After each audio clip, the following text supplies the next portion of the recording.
talk today has the honor and privilege of being a dual event. For one thing, this is our social sciences occasional lecture for the month of March, but it is also the first event in our Women's History Month series. So you will see flyers around campus with that, also very colorful flyers, which will give you a lot of interesting events, which I would recommend that you look at that list also, so that you follow up on it and catch some of the other great events.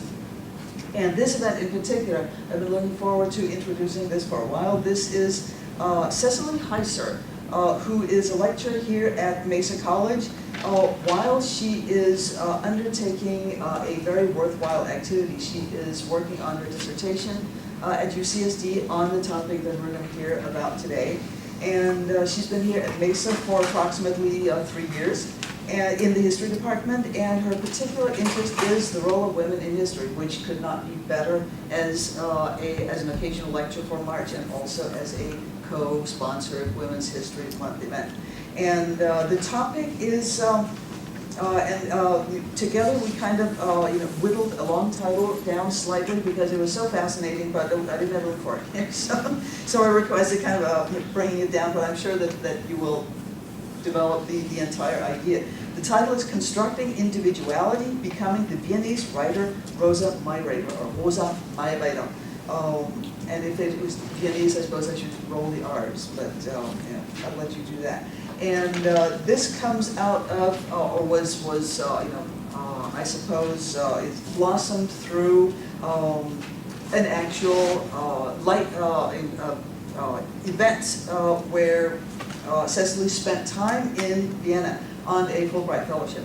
So we're going to see pictures of Vienna and the story of Rosa Mayreder. And so welcome, Cecily Heisser.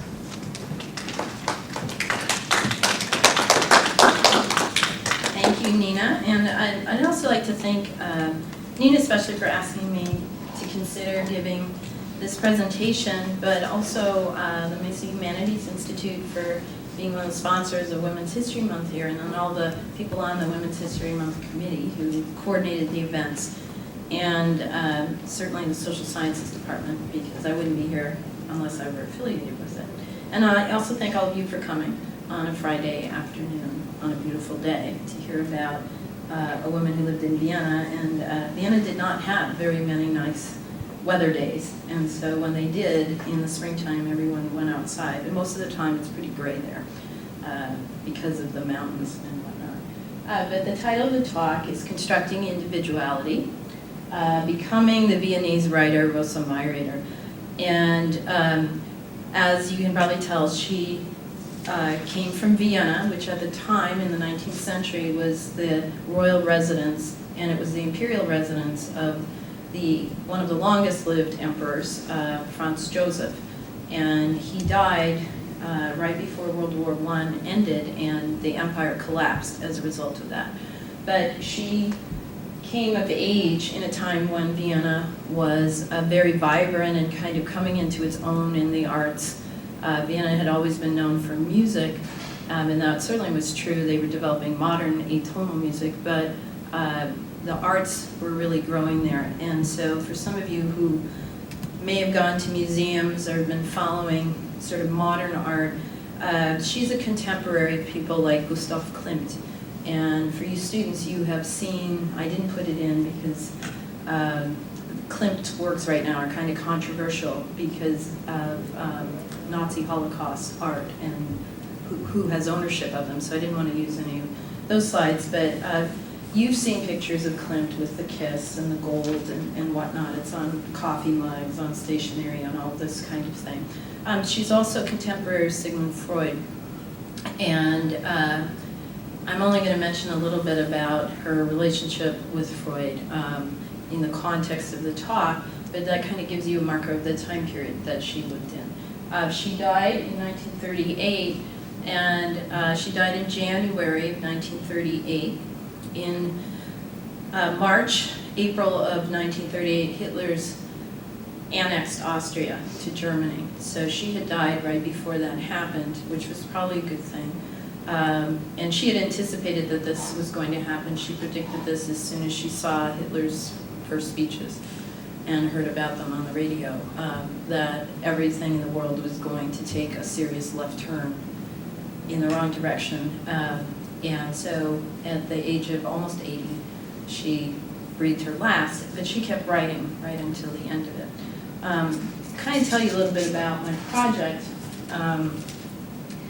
I had taken a course on modern Austria, and the course was devoted primarily to males, and exclusively to males. And I sat in this course and I listened to what these male writers were talking about, and most of the time their thoughts on women were very misogynistic in that they saw women as objects, they were woman haters, they were threatened by women, and I found this all very disturbing, and they expressed it in their art. And so the art had a lot of violence against women in it, and there was this great anxiety amongst the males in modern Vienna about women. And so sitting in this course, I kept thinking, well, what were the women thinking about all of this?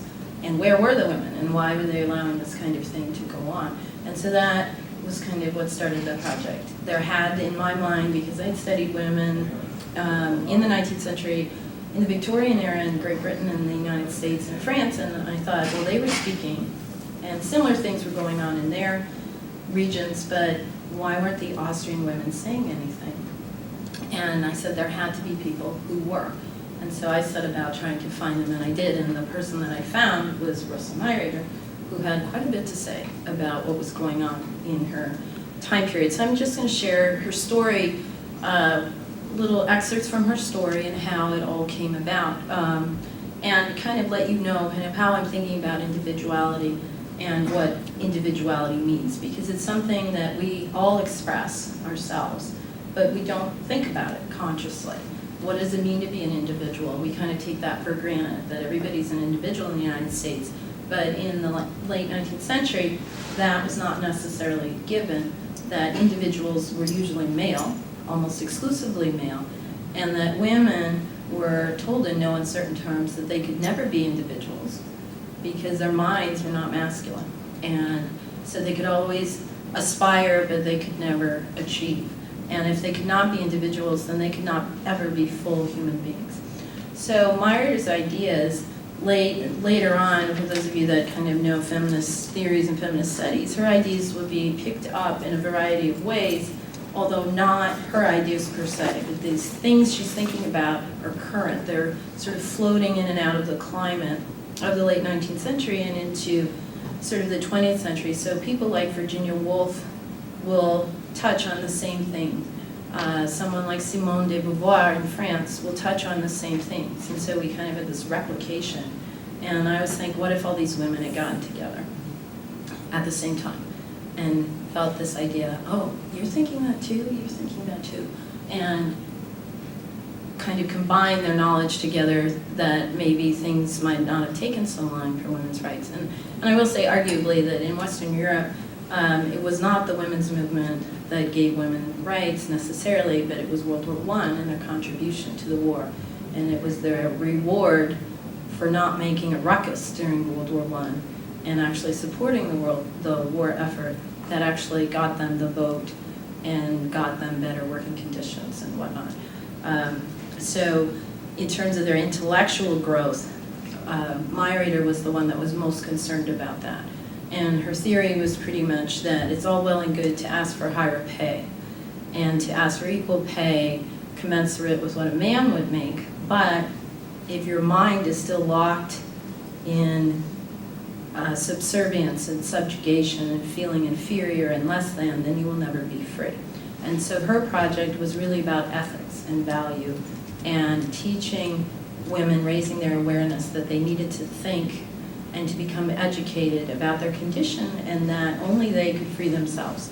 If they sat around waiting for parliaments to do it, it would be a sellout. And she's very radical for that. She was classified as a radical because she did not compromise on that. She said this is one of the highest goals of humankind, to be a human being, and it's in everybody has the right to that, but no one can give that to you. You have to take it for yourself. So in a way, she's also elitist. So kind of started you out in Vienna, where she grew up. This is a picture of Stephansdom, which is St. Stephen's Cathedral. And Vienna was a city all the way back to the time of the Roman Empire. And Stephansdom was built in the Middle Ages, and it's one of those hallmark sites in the heart of the city called the Old City. And this is where Mayreder grew up. She was born in this part of the city, so she grew up in the thick of things in the city. And Stephansdom is sort of, you can see it all around the city, and she oriented a lot of her life around Stephansdom. She was raised as a Catholic, but at age 16 she told her mother she had become an atheist.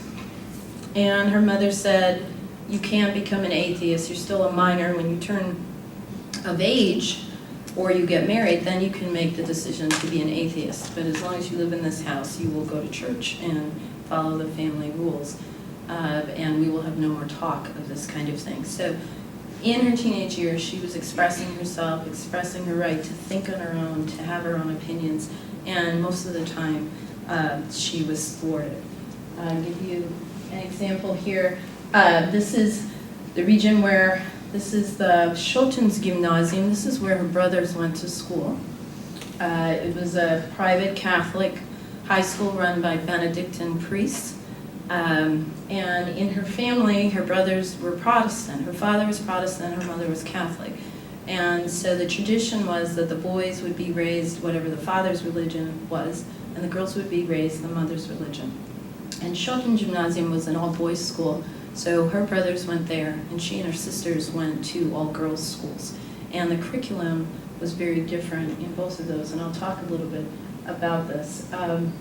But this looks very much the same today. And one of the things that is made it interesting for her in Vienna to have her ideas was, one, the inner city was intact. The old medieval city is still there. Even after World War II and the bombing, most of it's been restored. They haven't cleared it out for high rises. There's height restrictions and whatnot. And the part of the city that developed as she came of age, developed in what they call the suburbs, that was what would be the more modern part, but that's actually the part that we really think of as Vienna, where all the museums are, where the streetcars go, where the parks are, and that kind of thing. And these exist side by side. You can go from the inner part of the city, you can walk and get to the Ringstrasse, which is the modern part, in about a 10-minute walk, because the city's built in concentric circles, so you just cut across. So it's very easy to be mobile in the city. But for women, it was not easy to be mobile. Okay, so this is a picture of the inner part of the city. And where this pink X is with the arrow, that's where her house was, where she grew up. She was born in this house. The house is still there. The house is now a high-end interior design shop on the lower part and high-end apartments on the upper part. But she grew up right here on the corner of Landskrongasse and Tuchlagen. And Stephansdom is down here.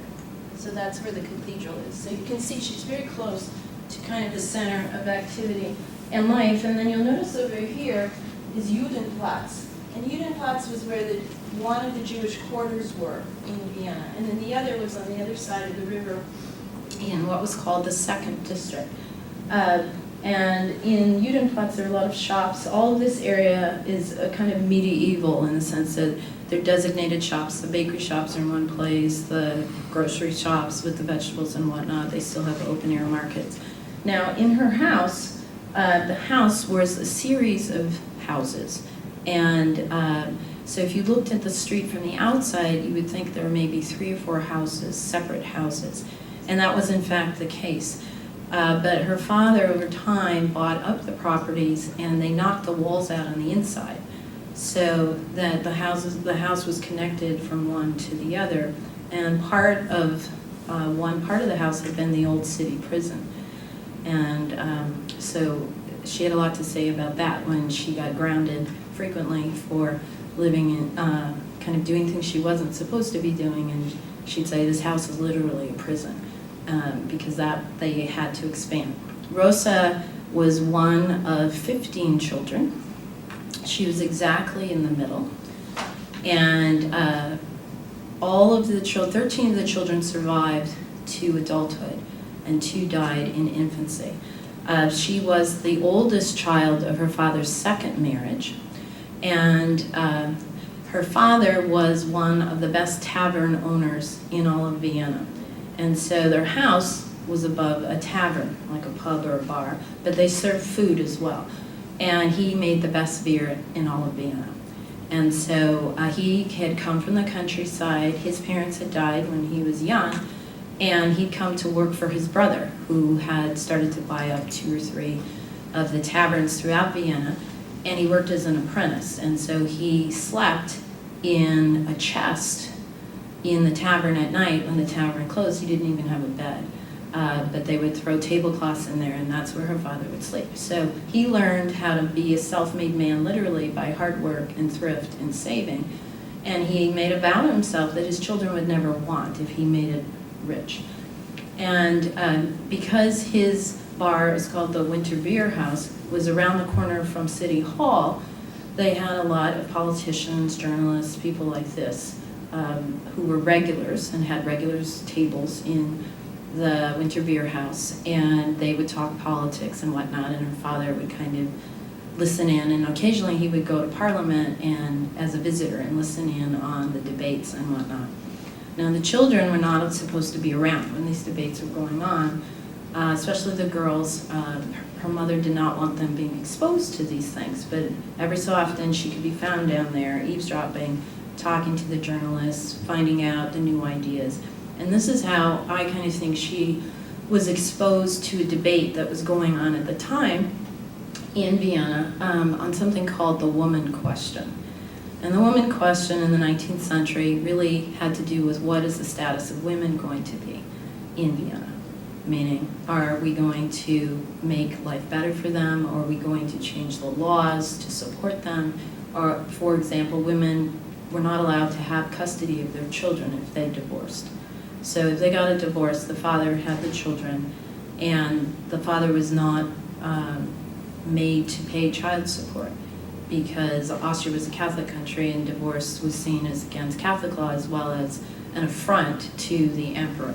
So there was all kinds of ideas floating around in there. Other ideas, do women have souls? And this was a debate that had been going on since the Middle Ages, but they were still discussing these things.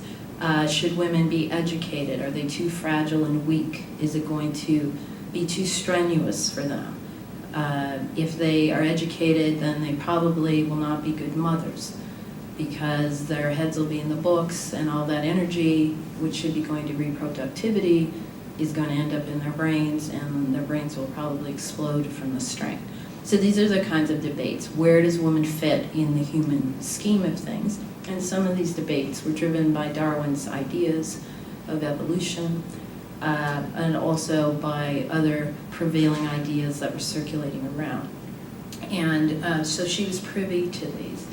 When she was 15, she announced in her diary that she was tired of the woman question, that she'd had it, she was fed up with it, that people needed to start talking about things that were important, and that she didn't understand what the problem was. She felt she was talented, that she wanted to be educated, that all of her parents' money and education going to her brothers was being wasted because she was the one doing all their homework for them, and she was not getting any benefits from this, and so forth and so on. So the sources for a lot of my project come from her diaries. And she began this diary when she was about 13 and a half, and she wrote all the way up until a month before she died.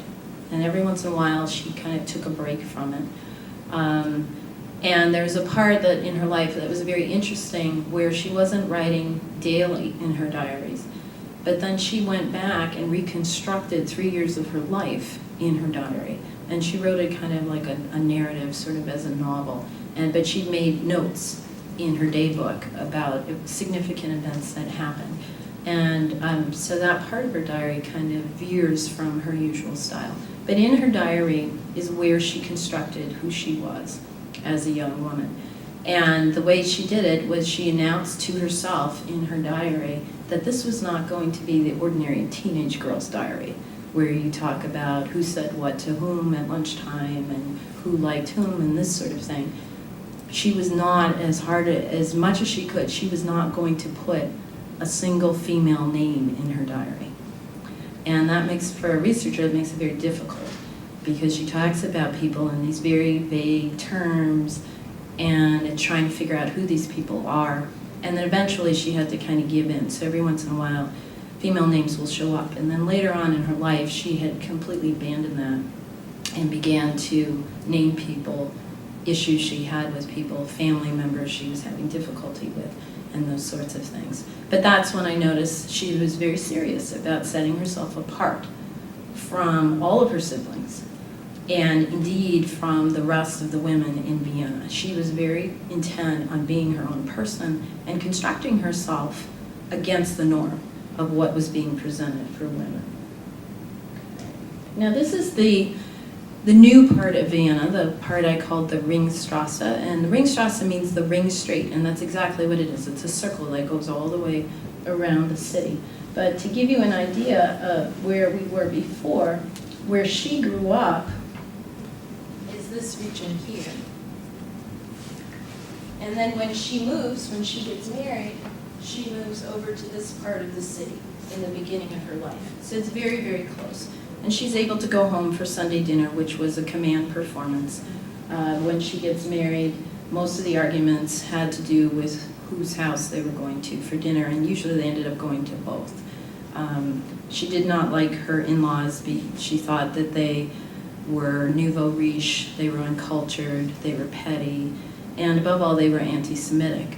And part of her self-emancipation was also being very generous to all kinds of people except for Czechs. She never had nice things to say about Czechs. Whenever she was disparaging in her diary, it was always putting down people from Czechoslovakia or the Czech Republic, Bohemia, and that was something that was current, because most of the people who were Czech at the time that she would have encountered were people in the domestic labor force. And that always surprised me about her, because she seemed so generous with her ideals for humanity and the perfection of humanity that she would make disparaging remarks in that way.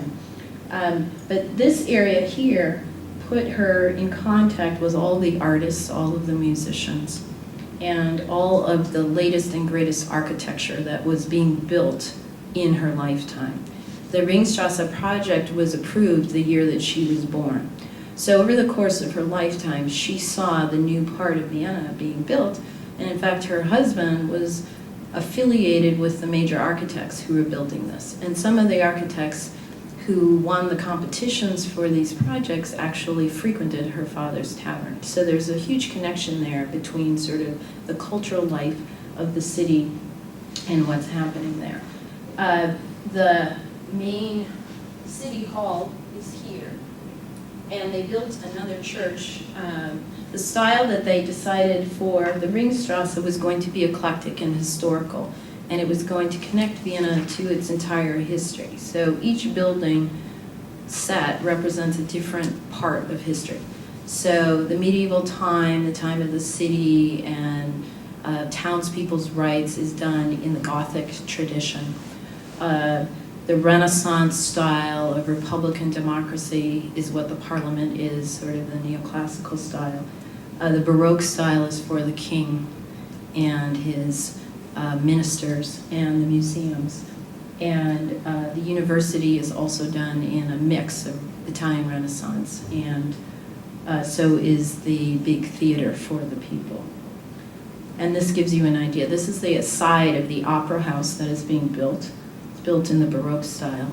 Most of Vienna is built in a kind of neo-Baroque style, very uniform, a lot of attention to conforming to ideals of architecture. And this is all pretty new. And this is something that she would frequent. Most people go to the opera in Vienna. They take part in high culture, in music. This is the Natural History Museum, okay? And on it are all kinds of classical icons to the various forms of natural history, biology and the muses and things of this nature. This is it's across the street from the palace. And then this is the theater, the city theater, where classical theater is done. So that if you wanted to see Shakespeare, this is where you would go to see it, and also the great Vienna playwrights would be performed here. This is across the street from the city hall, and it's cat-a-corner to the university. So it's very accessible to the public. This is the city hall. And you can see it's done in this Gothic style. It looks very much like the old Gothic homes. When I took this picture, they were setting up for a Live Aid concert. So the stage here, they've transformed it. It used to be a parade ground for military during her lifetime. That's where the troops would march around in parades. But now it's used more for public events, festivals, rock concerts, things of this nature.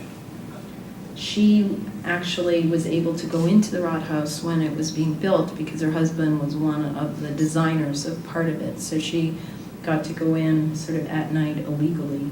And in this tower up here, they talked about what their marriage was going to be like. And she stated in no uncertain terms that they would have what was then known as a free love marriage, meaning she would be her own person, he would be his own person. It would be free to see other people if they wanted to. And this is in 1877, so this is pretty radical that they're having this conversation, and he agreed to it because he too was kind of getting caught up in many of the ideals about freedom that were finding their way into Vienna. And this is a picture of the inside of the city hall. And you see it's timeless. You could be in Italy, you could be in somewhere in Spain. This is where her diaries are kept, and so this is where I spent most of my time reading her stuff. And this is the palace with the dog park in front of it. This is where the emperor lived, and the foreign ministry is kind of right there. And this sort of rims is the last part of the old city you see before you enter into the modern part of the city. And this is all open to the people. And inside part of the palace is the National Library. So they connect politics, literature, the arts. It's all connected kind of in unison in the city. And that's another picture of the front of the palace. This is also the place where Hitler announced that he had taken Austria from this balcony right here. This is Schönbrunn Palace, and this is the suburbs area, and this is where the royal family lived on the weekends. And you can see Stephan's Dome there in the corner. So that's the inner city. It's a 10-minute tram ride, metro ride from the center of the city. And in the hills, those are the foothills of the Alps right there. So Vienna kind of sits on a plain of the Danube. And this is the Parliament building. Sorry for the quality of the picture. But the Parliament building is a testimony to wisdom, and they have the statue of Athena in the front. It was being restored, getting all the city muck off of it. And this is where the first Parliament, when they went to a constitutional government, this is when the first Parliament met in the 1850s. And it still meets there today. Now this was made as a gift when the emperor, there was an assassination attempt on the emperor. Her husband was also involved in this. This is called the votive church, and it's done in a neo-Gothic style, but it was made in the late 19th century. And you can see the effects of industrialization on it. They're in the process of cleaning this up. But this is the last part of the ring, and then you kind of go back around through the inner city. And that's another view of it there. Freud's home is about 3 blocks away from this structure, and the university is right on the other side of them. And there she is. Okay. So this is Rosa at age 16, and she had blue eyes and red hair, and very chubby cheeks that she was very sensitive about. And this was the style for young women of her age at the time. They didn't cut their hair until after they were married. and they wore their hair in long pigtails to distinguish their social class. And so I'm going to kind of tell you a little bit about how she got going on this and how she became rather spunky in her being outspoken. Because in her diary she claims she's very shy, very sensitive, would dissolve into tears at the slightest sarcasm, criticism, teasing.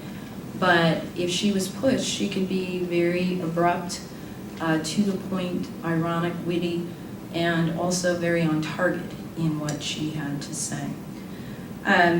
So as I mentioned before, her formative years were spent as one of 15 children, exactly in the middle, which she, I think, had a lot to do with her way of looking at herself and being an individual. She didn't get caught up or lost in the shuffle, but as the oldest of the second marriage of her father, she felt that she was given inordinate responsibilities for her age to kind of set the model for the rest of the children that were coming behind, and that the models that she was expected to follow were different than those of her older siblings. So her family was a blended family, which was very common in Vienna because of high infant mortality rates and also childbirth deaths on the part of women. Her mother's name was Marie Engel, and Engel means angel in German. So her mother was really the angel in the house. But it's sort of like the Von Trapp story. Her father's first wife died in childbirth with her next oldest sister. And he had, at that point, he had 7 children. And he was running the tavern, and they had help, but they didn't have enough help, and he needed somebody to take care of the children. And so he put out an ad in a newspaper for a governess. And Marie Engel's family, her father had been a businessman who had fallen on hard times, and she had hoped to marry into the middle classes because she was educated, but she had to cut her losses and take whatever she could get. So she applied to be the governess in the Obermeyer family, and she was there 4 months, and Rosa's father proposed because she was so beautiful, and said, "We can always get another governess, but I'll never find another woman like you." And they got married. He was 48 years old at the time, and she was barely 18. And Rosa was born a year later, and every 2 years after that, a child was born.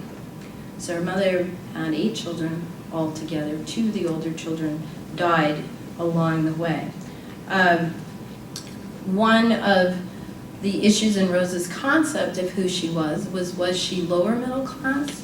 Was she middle class? Was she upper middle class? Because her mother behaved in the home as if they were middle class or upper middle class. That they had proper conversation at the table, that the children were expected to have manners, that they were going to private schools. And her mother basically told her father, "I am not going to be affiliated with the business of running the tavern. So if you need help, you can hire other people to do it, but I come from a good family, and good women don't do these sorts of things." And so she kind of laid down the law, and he said, "Fine, what do you need?" And she said, "I need help with these children." And he said, "Well, get the help that you need."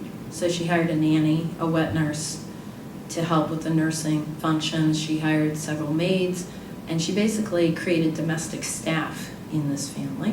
And her job was to oversee all of this and to be the manager of the home. So Rosa was getting mixed messages about what they were, because her father was not educated. He could barely read and write. He could do math, simple math, like a 4th grade education. And her mother had comparable to what is a high school education. But knowledge and education was very important to both her parents, and her father spared no money. If any of the children wanted to learn anything, he was game for it. His only condition was that they follow the house rules, that they were all home for dinner, that they did not speak unless they were spoken to, that they never talked back to him, and that they respected their mother. If any of those rules were violated, then he would go into a rage. And the rage was the kind that would have all the children scattering, everyone scattering, just waiting till it would blow over. So she began to think of herself as middle class. And her mother really tried hard to inculcate manners in the children and tried to hire people that would be good role models to teach the children etiquette and respect for social norms. But her mother was locked in her gender role as a mother of the 19th century and did not develop her daughter's talents. She believed that her energy as a mother was to go to the boys, because the boys would be educated, they would get the better jobs, they'd probably marry a girl from a good family, and the family would rise in social status that way. So the girls needed to be accomplished, but not talented. And to be accomplished meant that you had knowledge of the piano, you could play Beethoven, you could play Mozart, but you were never going to debut on a stage, because to be on a stage was unheard of for a girl from a good family. You would learn French conversationally, because that could be useful if you were the wife of someone important to kind of keep conversation going at the dinner table. That they would learn how to do embroidery, needlework, knitting, these kinds of things, and painting. And the kinds of painting that they were in favor of were painting that was landscape painting, still life painting, absolutely no nudes. And in fact, girls were forbidden, when they learned art, they were forbidden to paint nudes, whereas the boys were.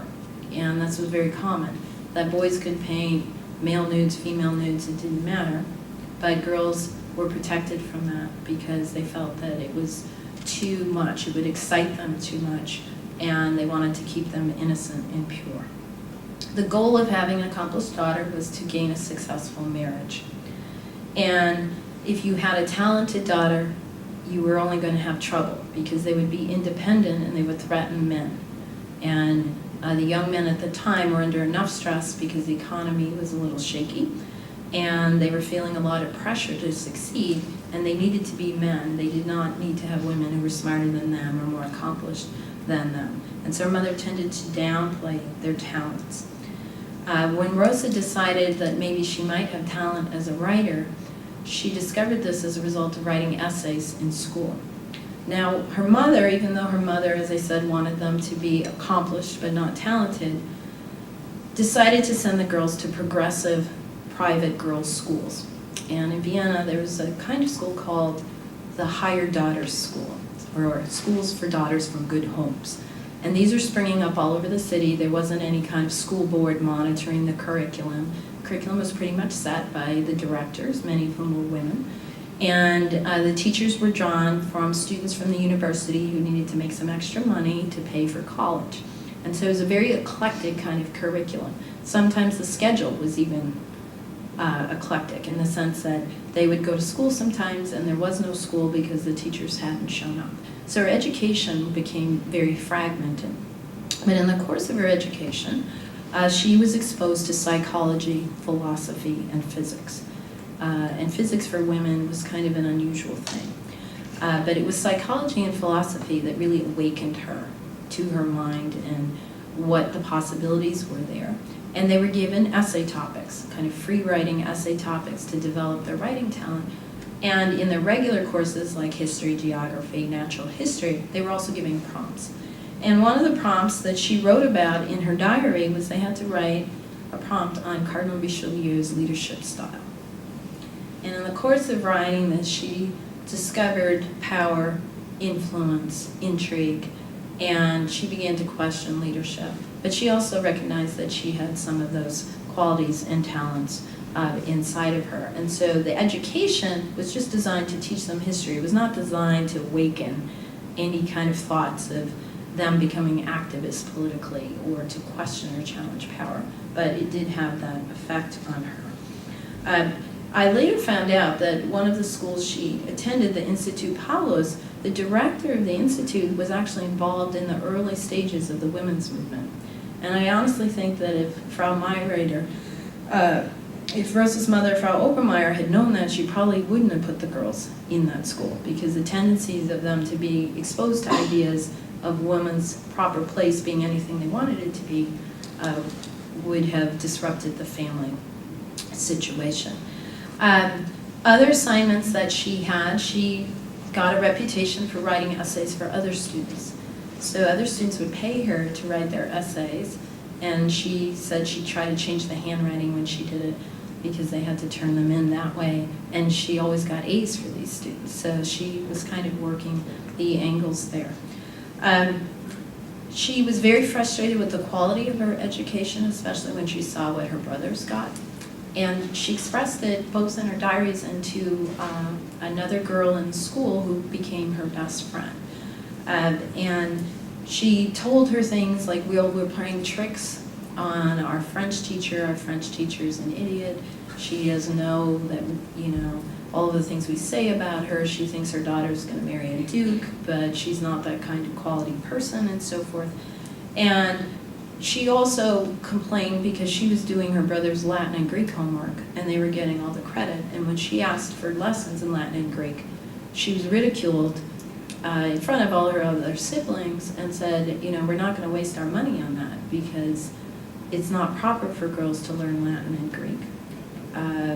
That's not for ladies. And Latin and Greek was the access point in this time period to greater knowledge of philosophy, science, and so forth. And she always held that against her parents, that was something, it wouldn't have hurt her to be able to learn that because she was already doing it anyway. And the deal with her brother, Fritz, was that she would do his Latin and Greek homework and he would teach her how to cook. And so they were switching roles there. And she was playing the male role and he was playing the female role. Well, Fritz went on to be head of the kidney department at the medical school. And Rosa ended up being one of the biggest feminists in Vienna at the time. And here's what she said at age 14 about Greek. This is how much she took it to heart. And she's writing in her diary. So, and I saw this page in her diary, and it's got wet spots all over it, which was really kind of interesting. So she's obviously crying, because the ink is all smeary on it. And she says, "First, we are pitied that we are not allowed to study Greek. Also, in order to have that pleasure that the Greek poets offer us." So she saw being forbidden to read the Greek poets as being denied pleasure and happiness. And she objected to the pity. "Oh, you poor little thing, you're a girl. You can't learn Greek." This was enough to infuriate violently a heart like mine. Then they say that it is enough for a female if she is able to know the basics of just a few things. That the present day so-called higher school for daughters that they pay for is a scam. When I heard that, tears began to flow, and I ran from the room trying to hold them back. An entire paradise is closed to us. And why? Because it is tradition. Or in the better case, because this is not to be determined for females. And then there were like 10 exclamation points after this point. And she revisits this over and over again. This becomes her mantra, that tradition is the only thing that's standing in the way of freedom.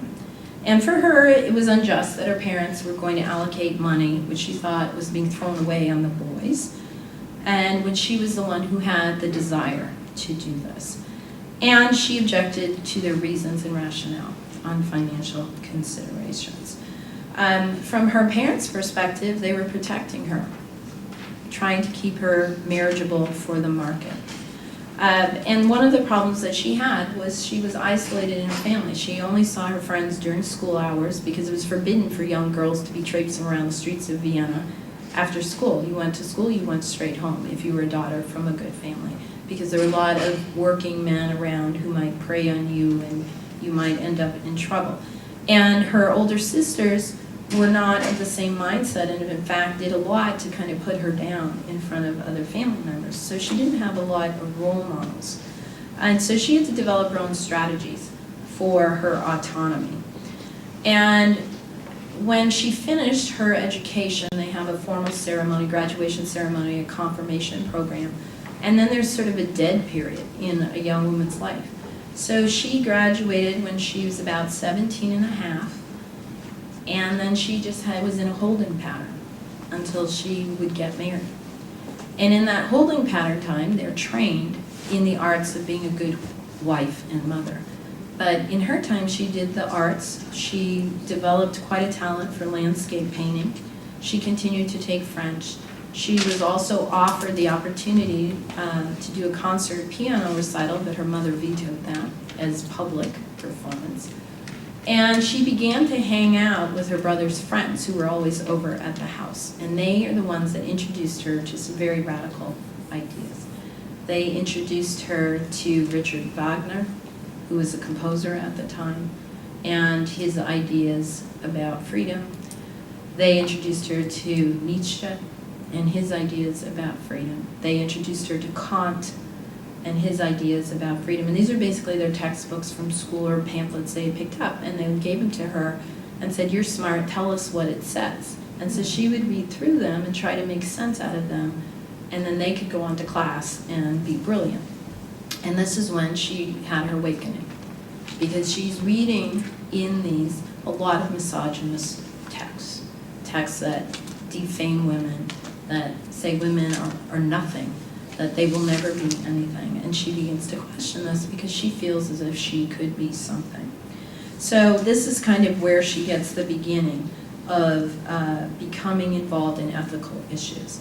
And she develops a friendship with two of her brother's friends in particular. And one of them is a man, there's three brothers, the Mayreder brothers. There's Rudolf, there's Julius, and there's Karl. Now Julius Mayreder, and Karl and Julius were architects. They were in the architectural school.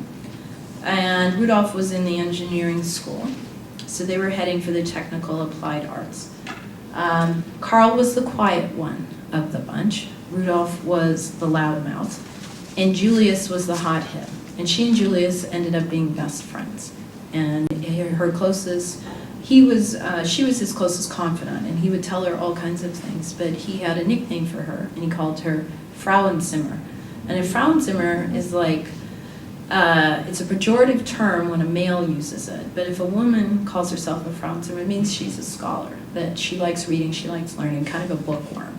But when men of the college age use that towards a woman, they kind of, you brainiac. That's kind of what he says.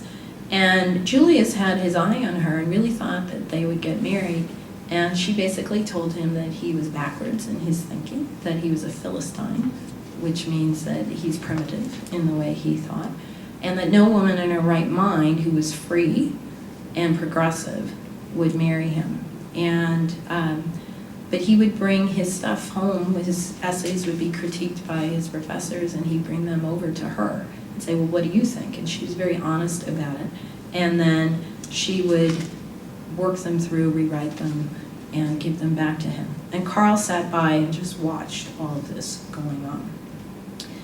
Eventually one day, she and Karl were sitting around the family dining room table, and the sparks kind of connected. And he made his move, and he asked her father for her hand in marriage.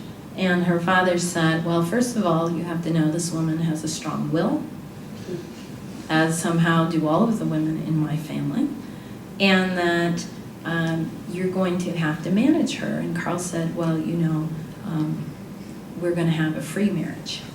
And her father said, "Well, I don't know what a free marriage is, but you have your work cut out for you with this daughter of mine, but you have my blessing." And so they got married, and then they moved closer to where his jobs were in the Ringstrasse area. Now, one of the things her father did, because he wasn't convinced this marriage was going to hold out, but with all of his daughters, he made sure they were financially independent, so that they had their own money, their own property, and that they would be okay if their husbands left them. So in that sense, he was forward-thinking, even though his ideas about woman's role was much more traditional. So when she and Karl got married, she was very excited. And she realized that she did not know anything about running a house. She knew a lot about philosophy. She knew a lot about thinking and psychology. And she was very well read. She had actually started writing short stories and having them published under a pseudonym, a male pseudonym, because she wanted to protect her parents, that she didn't want them publicly embarrassed by seeing their daughter's name in public. And Karl said, "If you're going to write under your own name." You know, you are now Mrs. Mayreder, you're no longer Rosa Obermeyer, and this is a new age, we're starting a new age, so go ahead. And so she did. They joined together the Ethical Society, an association, and they became exposed to even more progressive ideas. They dabbled in theosophy, which is kind of eclectic spiritual way of thinking about the world. They dabbled in vegetarianism, kind of all the trendy things that were going on. They were part of this avant-garde culture that was developing. And he gained a professorship at the Technical University in the architecture department. So they were doing pretty well for themselves. Around the time that he gained this professorship, she tested her first free love act and had an affair and told him that she was doing this. And he was okay with it. He said, well, we agreed to that, and if I'm not meeting your needs and this other person is, then that's okay. And the reason she pursued this affair was she was trying to test out her theories of masculinity and femininity. And she really believed she had a masculine mind, but a woman's feelings. And the man that she was attracted to, she believed had a feminine mind and a man's feelings. So it was sort of an experiment to try to kind of put the two together to get the complete human being, where she would bring the masculine way of thinking, rational, logical, and so forth, the sort of stereotypical, and he had this very kind of scattered thinking with his heart, and then they could form a perfect couple, even though her husband was her one and true love. So this was something she's testing out, her theories of individuality. She said, I have to be free. I can't be tied to any one person. She rejected all of the prevailing ideologies that women had to walk behind their husbands, be subjected to them, subservient. And she rejected the idea that simply because she was female, that was the only thing that was keeping her from being 100% human. And she began to explore spiritual life in her diary and to attack her feelings and to try to get mastery over her feelings. She picked literary role models, and so she would dialogue with people like Goethe in her writing to talk about his ideas of freedom, talk about Nietzsche's ideas of freedom, and Kant's ideas of freedom, that it was an ethical, moral enterprise. She picked Goethe as her role model because of self-determination, the self-determinants, and personal freedom. And she began to stylize her writing after Goethe's style. She thought she might be like Schiller, and Schiller at the time was very popular with women because Schiller was about freedom and bringing in the new age and this kind of thing, but she didn't understand Schiller. She could not understand his ideas and what he thought. And she also did not think that Schiller was appropriate for her because the family censors in Vienna, they had a censorship board that regulated literature for families and decided what was appropriate before it could be printed. And Schiller was on that list. And so she ultimately rejected Schiller simply because the censorship people had given him the approval. And if the censors approved him, that meant it was traditional, it was an imprisoning kind of thing. It was not about freedom. She wrote to Richard Wagner, asking him questions about his writing. And the first time that she wrote him, she used a male synonym because she was afraid that he would reject her letter simply because if it were signed by a woman, he would not take it seriously. So Wagner wrote back to her and answered all of her questions, and she wrote back again. And the second time that she wrote to him, she was completely honest. And she said that she had tried to disguise her identity because she didn't think that he was noble enough to allow a woman the opinions that she had held forth. And she was especially pleased by doing this because this was kind of her debut, talking to a public known figure and admitting that she was going to be a woman writer, not a writer who is a woman who's writing under a male name. But she continued to hover by the doorway when the mail came so she could intercept it if she could see Richard Wagner's return address, because she was afraid of the response she would get from people in her household. Another aspect that she became involved in through this ethical society was she gained acquaintance with people in the women's movement. And the women's movement, this is another picture of her and Carl. And one thing that develops in their marriage is Carl starts to suffer from depression. And this is going to sidetrack her writing because she has to be a caretaker for him when he's having his depression bouts. And she's going to become kind of resentful about that because she feels she's not going to be allowed to be an individual in the process. And she was on the money before it went to the euro. They put her on the 500 shilling note. On the front, she's by herself, and then on the back, she's there with the women in the Austrian Women's Association, which was the feminist group, and they also put Carl on there because they felt he was instrumental in helping her to support her to be a public figure.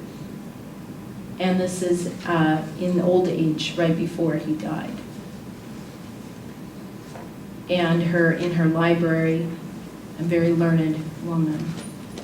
Okay, and then she's recognized as an honorary citizen on her 70th birthday, and this was not given because she had been blackballed for speaking out against the corruption, against prostitution, against young women being homeless on the street and being taken advantage of because men could not keep their sexual impulses in check.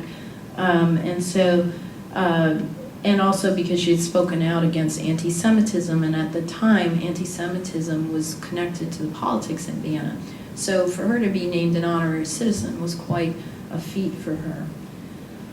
So now I'm going to switch a little bit to talk about the women's movement that she became involved in. And one of the women she met through the Ethical Society was a woman by the name of Augusta Fickert, who was a teacher. And Augusta was organizing teachers to get better training for women teachers and better kind of pay scale, and kind of organizing what was the precursor to a teachers union. Very active in teaching as well as in publications. But what she needed, she was the practical organizer kind of person on the team that's going to develop. What she needed was somebody who could develop the ideals of what the Austrian women's movement was going to profess and what it was going to be about. And in the course of meeting Rosa at this ethical society, she asked her if she would consider joining their leadership team, the officers' team. And Rosa said, well, there are a few things you need to know. Number one, I'm a writer. I'm not a feminist. Number two is that if I write anything for the movement, you cannot edit it. Only I will edit my work, because my ideas are so important to freedom and equality and these sorts of things that you might edit the wrong thing out. And Auguste said, well, that's fine. She hadn't really seen anything on a philosophical level that Rosa had written. She'd read her novels and her short stories, and so she knew she was a good writer. And so they agreed, and then Rosa was put in charge of being the literary editor for the journal that they would write. And Augusta was in charge of organizing, getting speakers to come to the meetings, keeping track of the women, keeping them calm, keeping the feathers from being ruffled, and whatnot. And they wrote to each other because there were no telephones during this time period. So they wrote on 3x5 postcards that were a penny a piece, and you could put them in, they had these pneumatic tubes, kind of like at the bank, and they would go through, and you could get mail delivered 6 times a day in the city. And so this is how they organized the women's movement on 3x5 postcards and meetings throughout the city. The other person in the group was Marie Lang, and Marie, her husband was a doctor, and Marie was a sponsor of the arts and very active in the social work movement. But Marie was very emotional, and so she could get women involved on the one-on-one level, but her writing wasn't as strong. And she and Rosa did not get along because Marie was very feminine and Rosa thought of herself as more masculine in the way that she thought. And they published their first journal. It was called the Dokumente der Frauen, or the Women's Document. And this was the journal of the movement, and the debut came on March 8th, 1899. And Augusta wrote the opening byline for kind of proclaiming a new age was coming. And it's very reminiscent of Enlightenment thought. They were resurrecting a lot of the Enlightenment rhetoric, and pointing out that the winds of history were changing and it was time for women to step up and join the slate of the freedom fighters and all of this. And it was time for women to enter into public life. So the women rallied behind this, and they came. It was eager, it was a new thing because all the other countries had this, and Austria was the only one that didn't. And so this was a chance for them to be involved. And this was also the time when the bicycle had taken off. And aside from Rosa's ideas that women would never know what it meant to be a woman until they figured it out for themselves, they could not wait for men to tell them, she felt the bicycle was going to do more to emancipate women than all of the effort in the women's movement and all of the rhetoric that she continued to write in this way. And the reason was because the bicycle was going to make women mobile. They could go wherever they wanted, and people would never know where they were, and they would be safe. And then she wrote her kind of pivotal article in Neues Frauenleben, which is New Women's Life. It was sort of the Dokumentate Frauen Resurrected. And her article was called The Critique of Femininity. And in the Critique of Femininity, she is writing a response to a man by the name of Otto Weininger, who had written a book called Sex and Character. It was this 900-page tome, his dissertation thesis. And in his tome, he did a biological component, an ethical, and a psychological component. And he basically summed it up, Women Are Nothing, was one of the famous titles in it. And she wrote back this essay, compendium of essays, talking about the reasons why women were nothing in society had a lot to do with the way men responded to women and with the way women allowed men to respond to them. And so what she talked about were things that seem very familiar to us today. She talked about the double standard. And she used the same philosophers that Weininger had used, but turned their argument upside down to apply it in favor of women. And she said it's a matter of how you interpret the sources and the text. And she said that society was becoming more feminized, with men going to work. You know, they're not out there slaying dragons all the time, but they're in offices. And that it is increasing male anxiety in the society, how they're going to be the breadwinner and keep up that traditional role. But that gave them no right to be primitive in the way they responded to female emancipation, and women's desires to be free. And she said that society could only advance when women are recognized as capable of contributing to human posterity in a capacity other than deriving value from their reproductive activity, so that women are not just baby factories, but they have other contributions that they can make. But in her own personal opinion, she believed that not all women were capable of doing this. And so feminists have criticized her for this. But she was an elitist, and she believed that many women did not want to become emancipated, that they felt freer and they felt safer in being in a subjective role to men. She demanded liberation not just for women, but for men as well. And this was the radical component of her feminism. Because for her, the brain was evolutionary. There was no male brain, female brain. There was just a brain. And that meant that the intellectual capacity of the brain was not sex-specific. Now, this is very interesting because recently there's a woman doctor who's written about the female brain, and she's done extensive research that female brains operate differently and respond differently than male brains, but Rosa would have rejected that theory. And she said if an individual is going to break free from society and the cultural forces that hold them down, it's the brain's capacity to absorb new experiences that would develop creativity and favor human progress. That it's the brain's capacity to resist external forces that limit human potential. And she also argued that men were the ones really holding civilization back, keeping it from progressing, keeping it from getting better, because men insisted on holding on to primitive concepts of masculinity that had bolstered the male role in previous periods of history, but that masculinity in the modern era no longer applied to the conditions of modern life. And she said, and I'll close with this, "All is not right with masculinity. The majority of men do not even realize this. It is contrary to their naive, sexual, pure blindedness of the average man to admit that there is a difference in degrees of masculinity between him and men from other historical periods of time. The disparity between the modern conditions of life and the prevailing standards is even greater with the male than with the female sex.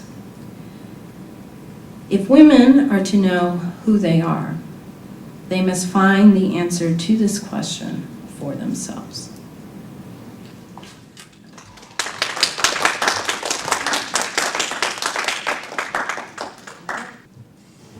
Nothing. Early on, you were talking about the factors that shaped the views of women in the mid-19th century, and you referred to Darwinism. Were you really thinking about social Darwinism and Spencerian thought, or were you relating it specifically to Darwin? I was relating it to Darwinism more. There is some social Darwinism involved in that, but she had read Darwin, and she was trying to find, the evolutionary key to where the separation occurred. And she returned to this idea of men were able to advance and be free because women had to stay back and take care of children. But then in the modern age, that was no longer necessary because, especially for men, and her target was really the middle class female audience because they had help.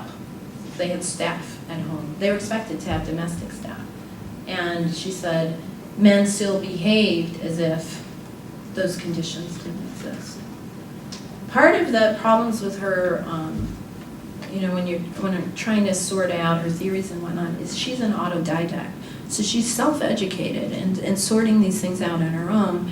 And her guidance, she doesn't have a formal professor from the university teaching her these things, but she's sort of working these ideas out on her own.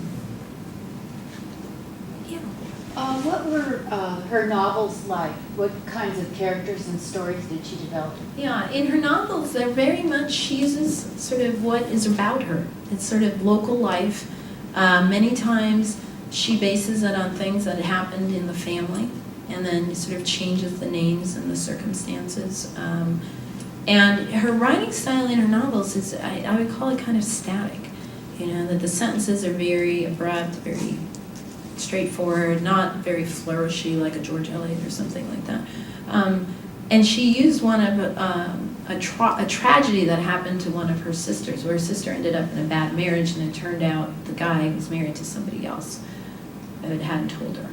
And she used that in one of her stories and kind of changed the names and the city and all of that to talk about the plight, that women are hoodwinked into these marriages and then they're left with nothing when all is said and done. So the underlying theme is always this kind of freedom for women, freedom for the individual, not necessarily just for women, but that freedom is for everybody. Mm-hmm. And women, if they sit back waiting for freedom, it's not going to happen. And also how women get distracted. She wrote a honeymoon story, and the husband is planning on doing the alpine hike on the honeymoon, and the wife is going to go with, and she shows up dressed for like a promenade with satin shoes with little bows and lace and a parasol, and starts complaining about it's rough, her clothes are getting messed up, this sort of thing. And then he gets very frustrated with her, and he says, well, I told you we were going hiking.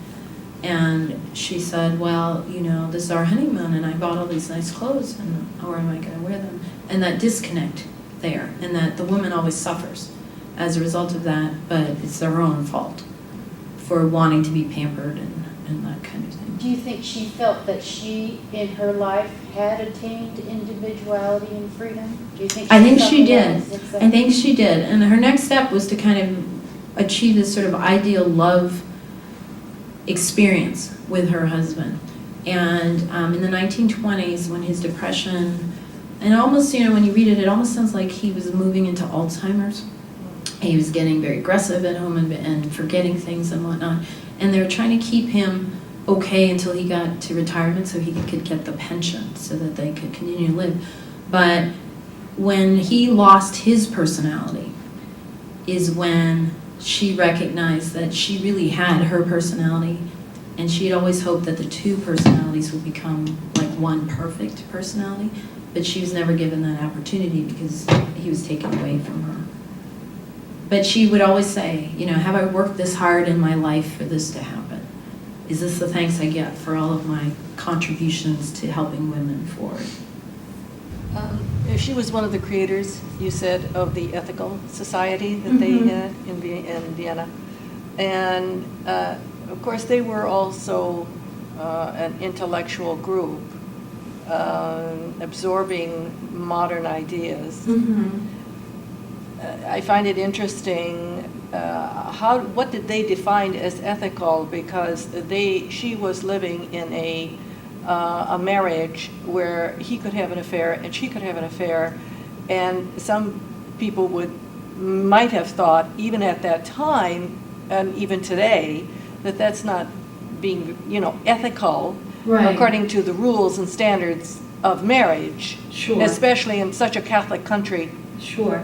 Well, a couple And by the way, things. was she married as a Catholic, or what? How were they married? Yeah, she was married. They were married in the Catholic Church. Oh, they were? That was the only option at that Oh, time yeah, period. uh-huh. It Okay. changes, they go through some reforms, but Yeah. she was married in the Catholic Church around the corner from where they lived. But she professed herself an atheist, but she would go to the church to just meditate, to sit and think.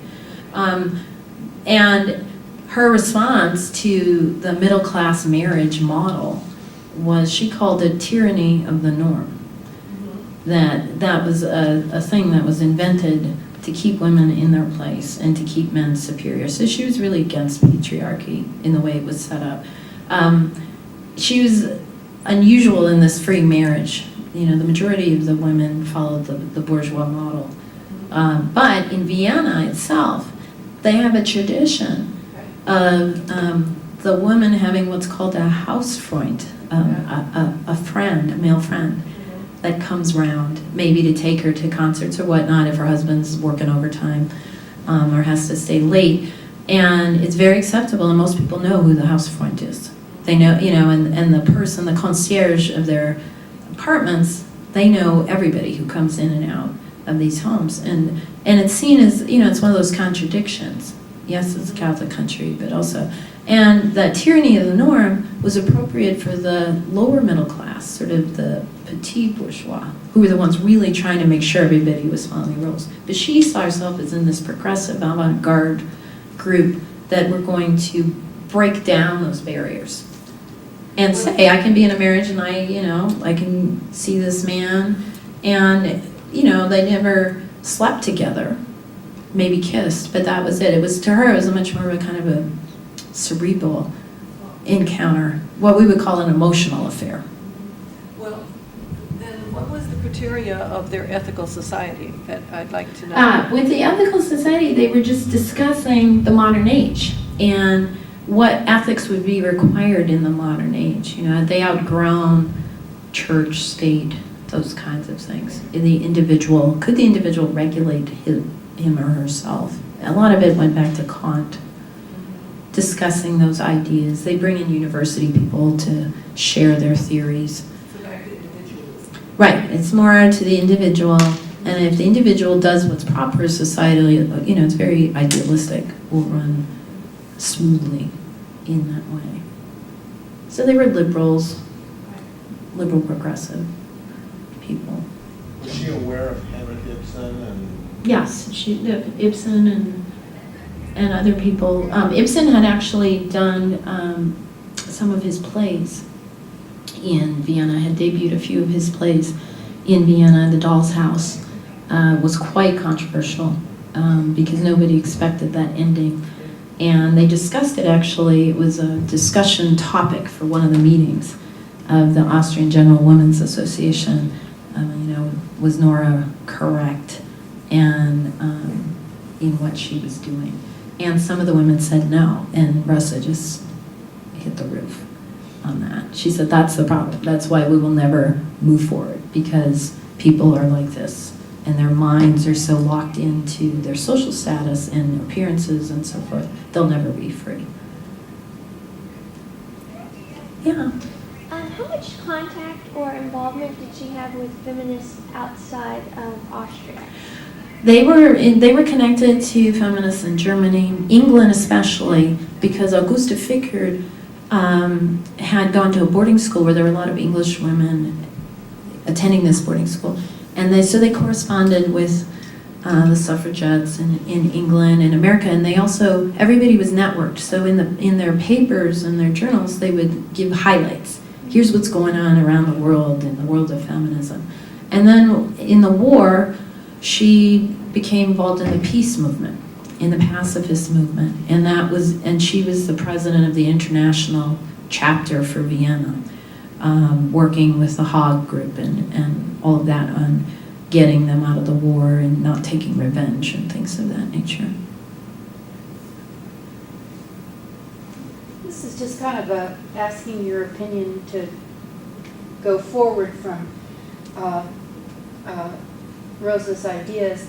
Do you think that today, although women have gained so many freedoms politically and socially, and you know, we're equal in many, many ways, but do you think that in some sense that women still do really want that kind of, not in those terms, but that kind of subjugation, that women still, at least in my experience, a lot of the women I know, if truth be told, they want a career and they want to do well, but if they could, they would most prefer marrying a rich man and being taken care of. Despite all the freedoms that are there, despite all the you know, paths that are now open to us, a lot of my women friends, and even dare say my students, I think, still see very much the same path for women that was there in the 19th century that confronted the women of that time. And it's almost like we've got the freedom, but it's kind of like what she was fighting against. A lot of women don't really want it. It's exhausting, and it's difficult, and they kind of just, at least in my experience, do you find that, or what do you think about that? Yeah, I think I would agree. I mean, in some senses, I think I agree with you. I think, like, your comment that it's exhausting. Freedom is exhausting. And to live your life consciously, to be a free person, to think independently, to be your own person in a society that's calling you and distracting you in other ways, it's exhausting. And not everybody's up to that challenge. And I also think that her way of doing it is that it's the thinking that has to change. That you can change, you know, you can make life really easy for people, but their thinking is really how they think about themselves. And I think for many women today, you know, the women that we see and sort of what the culture is giving us, it is particularly American culture, is offering sort of the superwoman, supermom, have it all, and then many are chucking it because they're exhausted all the time for things. That women aren't taking time to think, who am I? And I think a lot of that plays out in all of the trauma, like eating disorders and cosmetic surgery and all of this sort of stuff that goes on with women, that they're not secure. They have all of the material security, but they don't know yet what they want, who they are, if it's going to be enough to sustain them.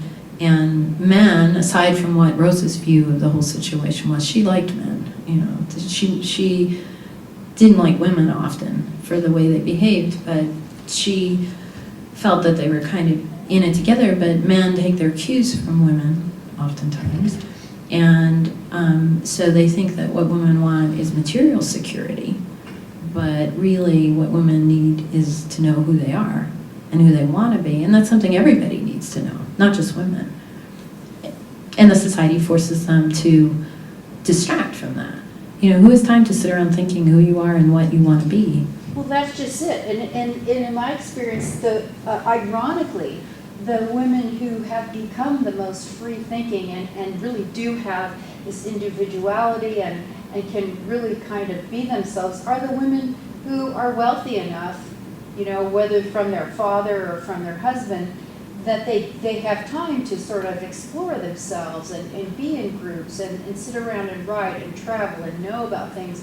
Whereas the woman who is, as you say, having a career, trying to have a family, doesn't have that luxury to really No, worry they about don't. finding herself. They don't. And she was one of those women. She was financially Exactly. independent. She Yeah. had staff. Her hardest problem was keeping staff. That they were always leaving to go help a sick parent or something. And she had not learned her lessons from her mom about how you vet your domestic staff and keep track of them and make sure they're not stealing from you and that they're home making dinner when you think they are, not meeting up with their boyfriend on the corner. And so they ate out a lot. They ate out a lot because she could never keep her staff. The same, loyalty was a problem because it wasn't important to her, but she had that luxury, being financially independent. But for the majority of women, it's hard. It's very, very difficult. And Charlotte Perkins Gilman, the American, is probably closest in her thought to what Rosa Mayreder was thinking. She had all these grand ideas about communal kitchens and, give women some time and kindergartens, and share the children and all of that. But that's not feasible. It's feasible, but most women don't want to do that. They want to cook their own meals because they're somehow the creativity aspect may be tied into that, but the idea of turning your family over to the neighborhood community association for a common kitchen. And when I was thinking about it, it's like, what does everybody want these days? They want a dream kitchen so they can have takeout, but they want a dream kitchen. And Charlotte Perkins Gilman said that's a waste of, turn that into a writing room or a library and, have neighborhood barbecues and everybody share, and then women won't be so tired all the time and they'll have time to think and figure out, and the whole society will be uplifted because you're not replicating the cycle in your children. Because your children are going to replicate what they experience in their lives. Rosa never had children. So, I was thinking, wow, it would have been interesting to see if she'd had daughters or sons, how she would have taught them about her theories. She wanted children, but she had a couple miscarriages. And then the doctor told her not to try anymore and that it would be a bad idea. But she was a good auntie. Her brothers and sisters were always calling her because they knew they had a lot of room. Can you take them? We have typhoid in the family, so we're sending 3 over to you. And she took them, but then she would write to the women in the association, I'm going to be late on my deadline because my nieces and nephews are here and I have to take care of them. She didn't mind, but she got a taste of what that was like. Because they were family, even though her brothers were mortified that she's writing these things and publishing them with her name, Rosa Mayreder. So they knew, the family origins, and they said, you're ruining our careers. Stop this. And she said, you knew who I was, you grew up with me, deal with it. Well, thank you everyone for coming and for the questions. Have a good weekend.